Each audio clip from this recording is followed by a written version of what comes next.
दिनांक 14/5/2025 रोजी महाराष्ट्र लोकसेवा आयोगाच्या स्थापत्य अभियांत्रिकी विभागाच्या स्पर्धा परीक्षेत परीस सुरेश गायकवाड यांनी महाराष्ट्र राज्यात दुसरा क्रमांक पटकावल्याने त्यांचा मी सोलापूर माझे सोलापूर परिवर्तन व विकास समितीच्या अध्यक्ष विष्णू कारंपुरी महाराज यांनी पुष्पगुच्छ देऊन सत्कार करण्यात आला।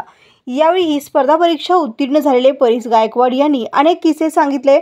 त्यापैकी योद्धा किंवा खेळाडू ज्याप्रमाणे मैदान सोडत नाही त्याचप्रमाणे आपण अभ्यास करत राहायचे म्हणजे मैदान सोडायचे नाही असा संदेश भावी पिढीला दिला आणि सोलापूरमध्ये MPSC विद्यार्थ्यांसाठी प्रशिक्षण वर्ग सुरू करणार असल्याचेही त्यावेळी त्यांनी सांगितले।